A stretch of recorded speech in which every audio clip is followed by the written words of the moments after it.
In less than an hour, NASA's 300 million mile journey from America's shore to Jezero Crater on Mars will begin with the launch of this Atlas V rocket into space. And at the top of that rocket, with a beautiful sunrise and shrouded by that protective fairing, is the Perseverance rover headed to Mars, ready to ride a column of fire and smoke on its way to the red planet. What a beautiful morning here on the Space Coast. Welcome everyone. Behind us, the star of the show. This is a life-size mock-up of the Perseverance rover, which is just like the one we are launching to space. Hi everyone, I'm Daryl Nail. And I'm Mujige Cooper.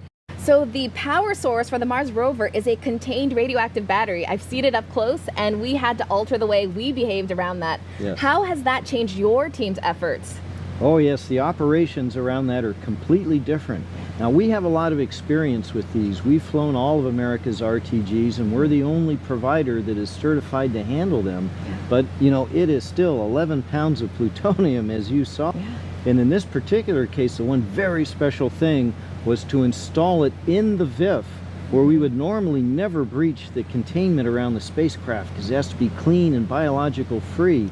Right. But we created a portable clean room and brought this nuclear battery out and installed it in the machine while keeping everything perfect. 8, 7, 6, 5, 4, engine ignition, 2, 1, 0. Release. And liftoff. As the countdown to Mars continues, the perseverance of humanity launching the next generation of robotic explorers to the red planet.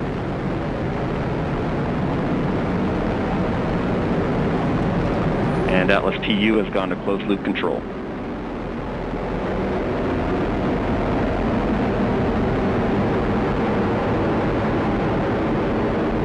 Coming up on 30 seconds into flight, the RD-180 is throttling down as expected. Engine response looks good. And Mach 1, Atlas V is now supersonic.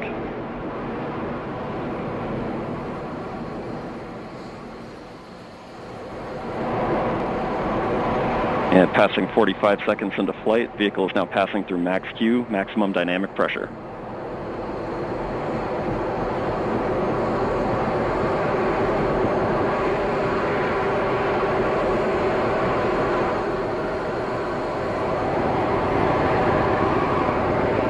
And passing 1 minute into flight, the RD-180 is throttling back up as expected. Engine response looks good. At this time in flight, the SRB chamber pressures remain nominal. The RD-180 pump speed and fuel injector pressures are responding well to demands on the engine. Standing by for SRB burnout shortly.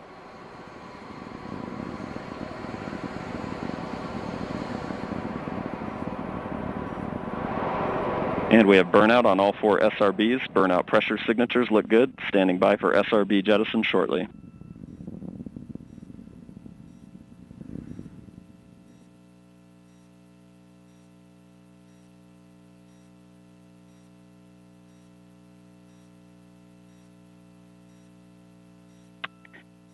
And we have a good indication of SRB jettison of all 4 SRBs. And the vehicle has gone to closed loop guidance.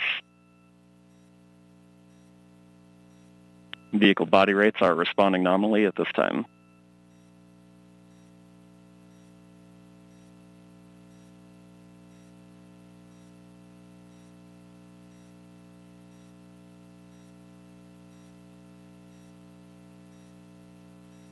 And coming up on 2.5 minutes into flight, the RD-180 is throttled down slightly as expected. Engine response continues to look good. At this time, the vehicle is 50 miles in altitude, 85 miles downrange, traveling at 6,000 miles per hour.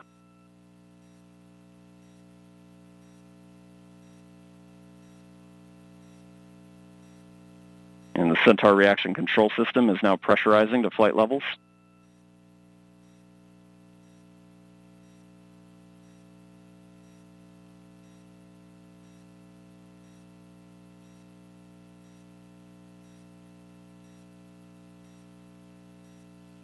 And just past 3 minutes into flight, the RD-180 is now throttling to maintain a constant 2.5 G acceleration limit for payload fairing jettison. Engine response and vehicle acceleration look good.